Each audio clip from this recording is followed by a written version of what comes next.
Então, o tópico da aula de hoje é uma técnica de mapeamento chamada mapeamento de pontos de contagem. Talvez vocês já tenham visto ela, principalmente nessa época agora da pandemia, porque tem vários mapas que mostram essa técnica, quando mostra os pontinhos todos localizados em determinados locais. Então, é uma técnica também chamada de dot maps, porque dots são pontos, né? E ela tenta mostrar a distribuição geográfica de uma determinada variável, né? Em uma área, mas diferente do método coroplético, né, que a gente associa que aquela variável ela é contínua dentro da região. Nessa técnica, ela é colocada da forma como se existissem regiões dentro de um polígono que tem maior densidade do que outras. Na verdade, essa técnica ela é gerada automaticamente pelo software, então a gente não tem muito controle da onde o software vai posicionar esses pontos, ele faz isso de maneira randômica dentro do polígono, mas a ideia é mostrar a densidade. Então, quanto maior a quantidade de pontos dentro de um polígono, maior a densidade, né, ou maior a quantidade dos eventos que acontecem ali naquele polígono.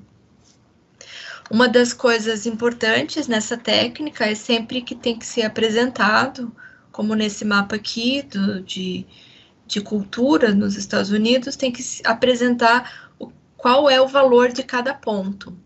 Então, o ponto pode representar uma única unidade daquele evento, ou ele pode representar uma determinada quantidade. Nesse caso, cada ponto representa 25.000 unidades daquela variável. Como que essa técnica funciona? Então, ela tem como propósito comunicar a variação da densidade espacial de um determinado fenômeno, de uma determinada variável, e ela é bastante utilizada quando a gente quer mostrar a evolução temporal, por exemplo, de um determinado fenômeno. Então, esse exemplo aqui é bem interessante. Ele inicia em 1983, quando surgiram os primeiros casos, né, as primeiras ocorrências de AIDS, e nessa situação existiam aproximadamente 1.000 casos no total. Então, vocês podem ver que nessa representação, cada ponto representa 30 casos. Então, significa que num determinado pontinho desse, eu tenho 30 ocorrências daquela variável. E aí, o mapa na sequência, ele vai mostrando a evolução disso ao longo do tempo. Então, em 1985, já tinham 10.000 casos. Então, em 2 anos, a quantidade passou de 1.000 para 2.000. Em 1989, 100.000 casos. E cada ponto continua representando 30 casos. E em 1995, 500.000 casos. Então, é uma forma interessante de mostrar como aconteceu a evolução de um determinado fenômeno e em que região ele cresceu mais ou ele sofreu a maior alteração ao longo do tempo. Isso só é possível, obviamente, se eu mantiver aqui a quantidade de elementos em cada um desses pontos que está sendo representado. Se eu variar isso daqui, eu perco a possibilidade de fazer qualquer comparação. Então, as duas questões importantes nessa técnica são determinar ou definir o tamanho do ponto, o diâmetro do ponto, e quanto cada ponto vai valer em relação à variável que está sendo representada. Então, nessa técnica, a gente tem sempre dimensão espacial do fenômeno, ela é pontual, ou seja, ela acontece em posições específicas. A primitiva gráfica sempre vai ser o ponto, e a gente pode representar como não existe, a única variação que acontece na variável, na primitiva gráfica é o seu tamanho, ou seja, eu posso aumentar ou diminuir o tamanho do ponto, né, o diâmetro do ponto, mas eu também posso representar um símbolo para cada elemento que foi mapeado, ou um símbolo para mais do que um elemento mapeado. Então, a dimensão das marcas ela pode ser representativa 1 para 1 ou muitos para 1. Então, esse é o caso onde tem um símbolo equivalendo a 12.000 unidades, ou 12.000 elementos sendo representados. A variação, a apresentação 1 para 1 é bastante difícil de ser utilizada, porque normalmente a gente está representando grandes quantidades de um determinado fenômeno. Então, não faz sentido eu colocar 1 para 1. Né? Ficaria um mapa totalmente coberto de pontos, a gente não conseguiria ter uma ideia da distribuição espacial daquele fenômeno. Então, existem algumas considerações importantes que precisam ser feitas. A primeira delas é que a gente sempre vai considerar, do mesmo modo que nas outras técnicas de mapeamento, qual é a unidade de enumeração, qual a unidade de área que a gente está trabalhando. Então, quanto maior for a unidade de área, o resultado vai ser pior. Então, quanto mais detalhes eu tiver na representação, melhor eu vou conseguir fazer a distribuição espacial desses pontos. Então, essa técnica de mapeamento, ela é utilizada em escalas médias e pequenas. Então, não se aconselha fazer esse tipo de mapeamento para escalas grandes, escalas cadastrais, etc. Escalas médias e pequenas, onde eu vou representar limites de municípios, limites de estados, limites de países. Porque aí eu consigo justamente mostrar a densidade daquela informação.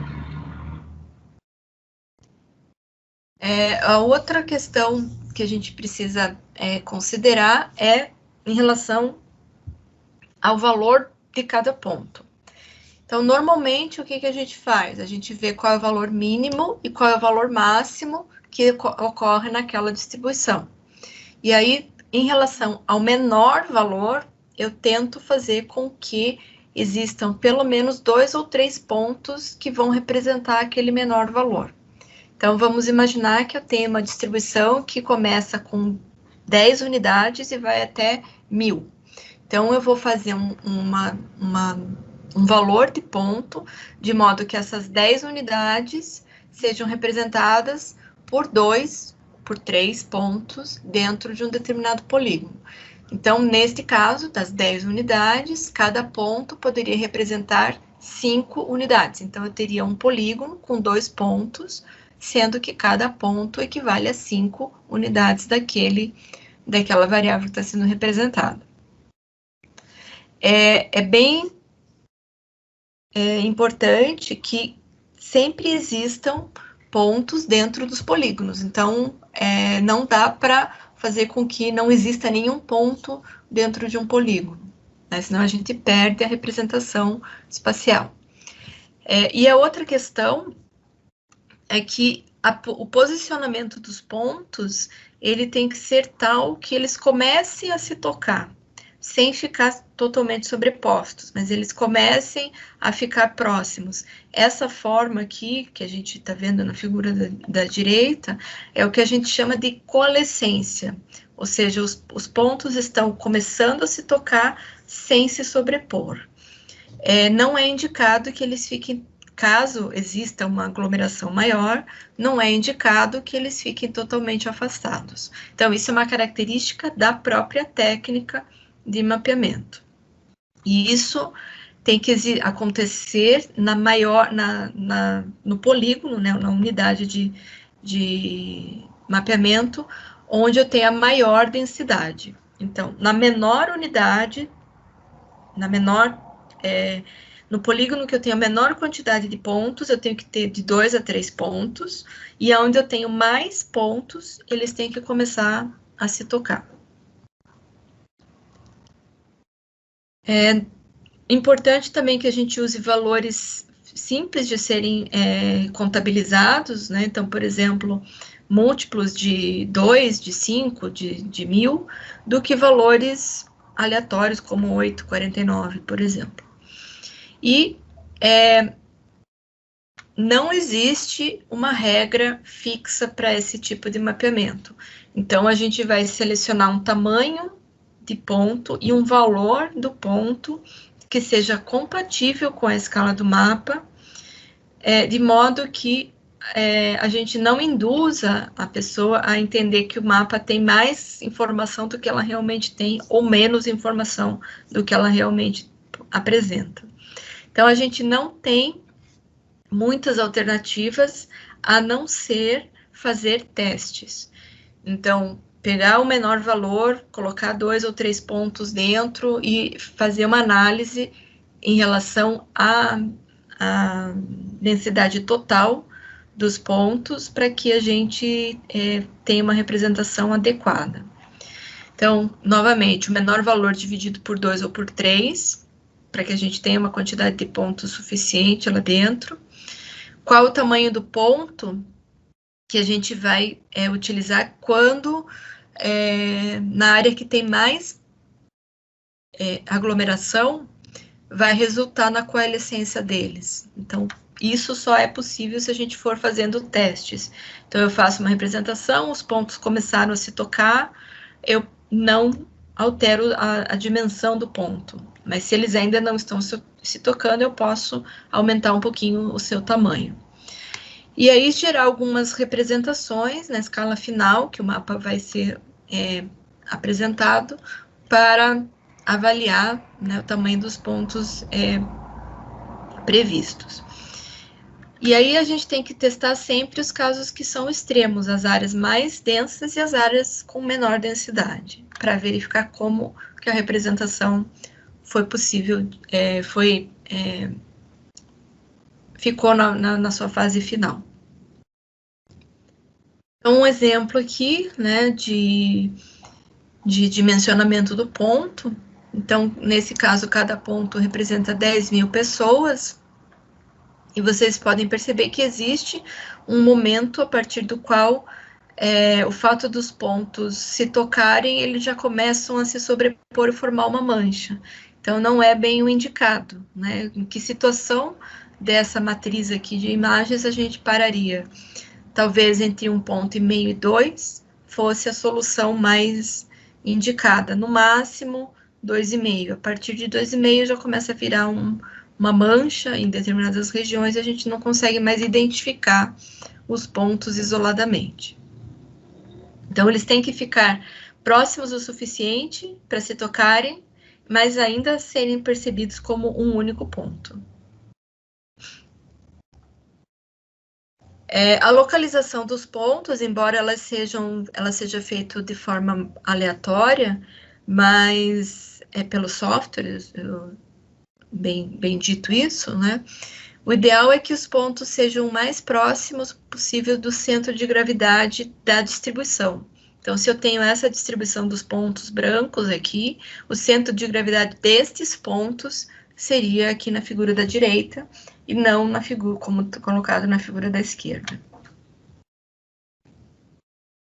E normalmente na legenda, né, a gente coloca alguma coisa desta forma. Então, cada ponto representa 250 vacas, né, o exemplo dado pelo livro.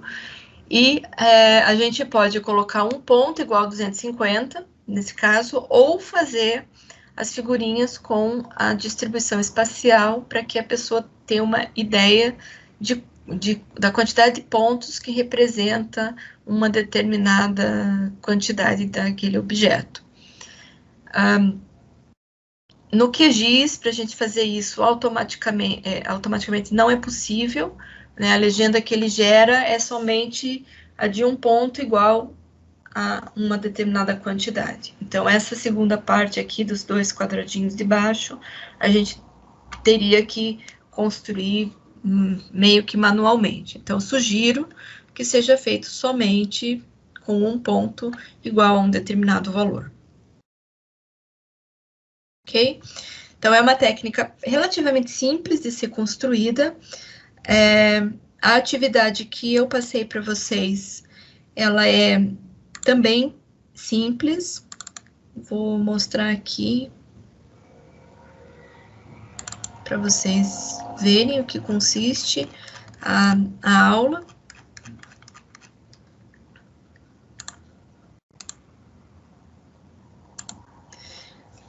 A primeira parte do que vocês vão ter que fazer no QGIS é instalar um complemento que é chamado .map. Então, no vídeo que eu mostrei para vocês, ele tem essa parte de como instalar esse complemento. E aí vocês vão ver que a gente disponibilizou para vocês um conjunto de dados que tem 2 unidades de numeração diferentes, uma com municípios e outra com regiões. E aí vocês vão gerar o mapa para as 2 unidades. Então, a gente está trabalhando com o número de escolas nos municípios, né, de Goiás, e depois com o número de escolas nas regiões do estado. Então, tem o passo a passo aqui de como gerar, né, a representação, e tem algumas perguntinhas aqui que vocês vão responder ao final, né, para enviar junto com o mapa. Então, quanto equivale cada ponto, o valor que você escolheu fez com que alguns municípios ficassem sem ponto, sim ou não e por quê, e qual a dimensão que você escolheu. Então, são as mesmas perguntas para os 2 mapas, e no segundo tem uma pergunta a mais, porque as áreas são diferentes, então a gente quer saber se ficou mais fácil ou mais difícil vocês elaborarem esse mapa. Então, tem esse tutorial e tem o vídeo explicativo dessa aula prática.